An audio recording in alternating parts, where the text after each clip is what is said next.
खामोशी में अचानक चूड़ियों की खनक सुनाई दी। सब नजरें उठी। सुरख साड़ी में लिपटी वो वजूद सामने खड़ा था।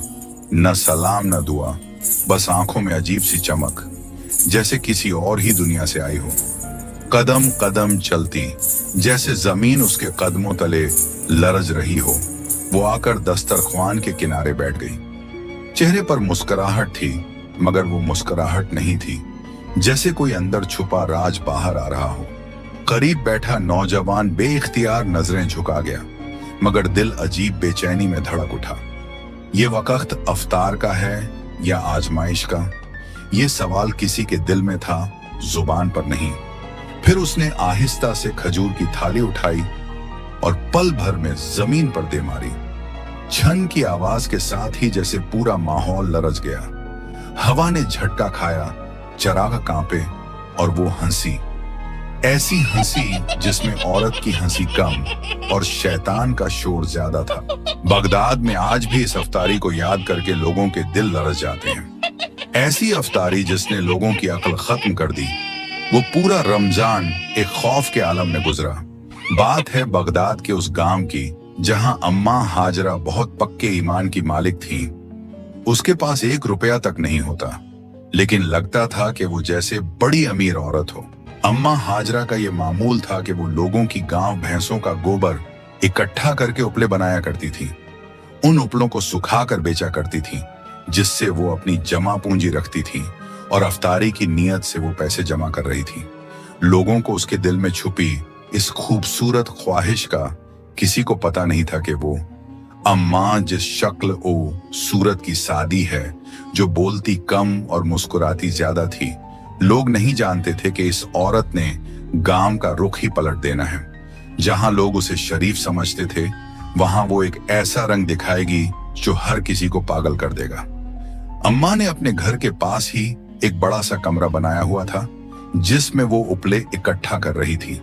जैसे ही उसके उपले ज्यादा हुए तो उसने गांव में ऐलान किया, जिस औरत ने भी मेरे से उपले खरीदने हैं वो मेरे से उपले खरीद ले, क्योंकि मुझे पैसों की अशद जरूरत है। गांव की औरतें, क्योंकि रमजान शरीफ का महीना था, आग जलाने के लिए उन्हें उपले की जरूरत थी।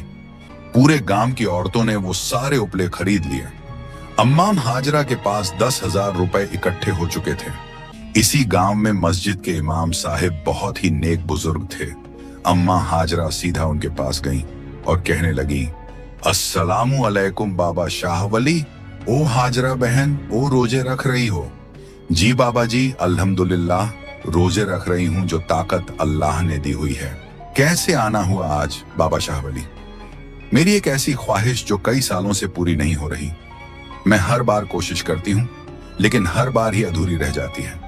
लेकिन इस बार तो मैंने ठान ली है, चाहे जमीन इधर की उधर ही क्यों ना हो जाए, मैंने यह ख्वाहिश इस वक्त पूरी करनी ही है। बाबा शाह वली मुस्कुराने लगे। हाजरा बहन, ऐसी क्या ख्वाहिश है? इस उम्र में तुम्हें कौन सी ख्वाहिश जाग उठी?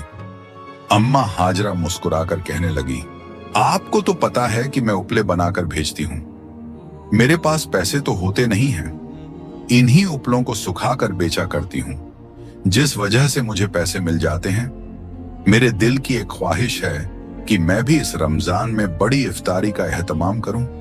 सुभान अल्लाह, तुम्हारे ईमान को अल्लाह सलामत रखे। तुमने बहुत खूबसूरत सोच रखी है। इंशाअल्लाह इस बार अल्लाह ताला तुम्हारी मदद फरमाएंगे। मैं आपके पास इसलिए आई थी कि आप इफ्तारी का सामान मुझे लाकर दे दें। मेरे घर में आज इफ्तारी का एहतमाम होगा। मैं गांव में जा रही हूँ, गांव के लोगों को दावत दे रही हूँ। बाबा शाह वली मुस्कुराकर कहने लगे, हाजरा बहन, तुम बिल्कुल फिक्र ना करो। इफ्तारी से पहले इफ्तारी का सामान तुम्हारे घर पहुंच जाएगा। सीधा वो गांव में आती है और गांव के दरमियान में खड़ी होकर ऐलान करती है, सुनो सुनो सब गांव वालों, आज इफ्तारी आप लोगों को मेरी तरफ से है। सब लोग रोजा इफ्तार करने के लिए मेरे घर आ जाओ। मैंने एक बहुत बड़ा एहतमाम किया है। मेरे दिल की हसरत थी कि मैं भी एक बड़ी इफ्तारी करवाऊं। ठीक है अम्मा, हम आपके घर इफ्तारी के वक्त आ जाएंगे। गांव के लोग हैरान थे कि आखिर इस बूढ़ी औरत के पास पैसे आए कहां से। वो नहीं जानते थे कि वो औरत बहुत ही बड़े दिन की औरत थी। अरे हम लोग तो भूल गए थे, इफ्तारी तो हर रोज हम बाजी प्रवीण के यहाँ करने जाते हैं। अगर हम अम्मा हाजरा की तरफ चले गए तो बाजी प्रवीण नाराज हो जाएंगी, क्योंकि वो हर रमजान इफ्तारी का एहतमाम करती है।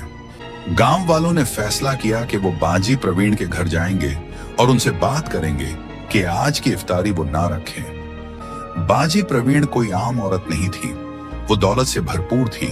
इस गांव की रईस औरत थी। गांव के लोग असर की नमाज पढ़कर सीधा बाजी प्रवीण के घर जाते हैं और कहते हैं, बाजी प्रवीण, अम्मा हाजरा को तो आपने देखा ही है, आज की इफ्तारी हम उसके यहाँ करेंगे। बूढ़ी औरत है, उसका दिल खुश हो जाएगा। बाजी प्रवीण गुस्से से लाल हो गई। ये तुम लोग कह क्या रहे हो? एक बूढ़ी औरत की खातिर तुम लोग मेरी इफ्तारी को छोड़ दोगे? हर रमजान में इफ्तारी करवाती हूँ, ऐसा क्यों करोगे तुम लोग? वो लोग कहने लगे, आप समझने की कोशिश कीजिए, वो बूढ़ी औरत है, बड़े प्यार मोहब्बत से आई है। हम तो आपसे यही बात करने आए थे, आप नाराज क्यों हो रही हैं?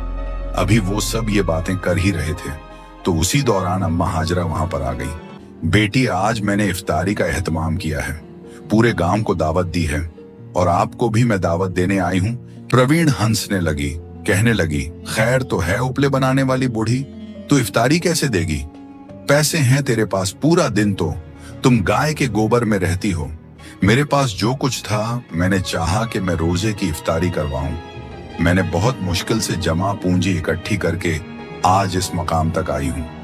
मेरी ये ख्वाहिश थी कि मैं भी रोजे की इफ्तारी करवाऊं अपने जीते जी, क्योंकि क्या पता कि मैं किस दिन इस दुनिया से चली जाऊं। गांव वाले और अम्मा हाजरा ये सुनकर हैरान थे कि बाजी प्रवीण इतनी बदल चुकी है। अम्मा हाजरा कहने लगी, बेटी, मैंने तो सिर्फ तुम्हें भी दावत देने आई थी, अगर तुम ना आओ तो कोई बात नहीं, लेकिन इस तरह गुस्सा क्यों? जा, चली जा, यहां से तेरे गंदे घर में कोई नहीं आएगा। सब हैरान थे कि बाजी प्रवीण के इतने सालों की इफ्तारी का सच आज सबके सामने आ गया। दरअसल ये सब दौलत का घमंड था। उधर अम्मा हाजरा का दिल टूट चुका था। उसने जो अरमान सजाए थे वो मिट्टी में मिल गए थे। वो अकेले बैठकर रो रही थी और आसमान की तरफ देखकर कहने लगी, ऐ मेरे अल्लाह, क्या हम गरीबों के दिल नहीं होते? इफ्तारी का वक्त हो चुका था। उसने इधर उधर देखा तो दूर दूर तक कोई नहीं था। बाबा शाह वली भी नहीं आए। वो रो रही थी। इसी दौरान बाबा शाह वली अपनी लाठी के सहारे चलकर अम्मा हाजरा के घर आए। क्या हुआ हाजरा बहन, तुम रो रही हो? खैरियत तो है? बाबा, क्या मैं आपको भी गंदी लगती हूँ? क्या वाकई मैं गंदी औरत हूँ? उपले बनाने वाली मामूली सी गंदी औरत? मेरी इफ्तारी भी आपको पसंद नहीं आएगी?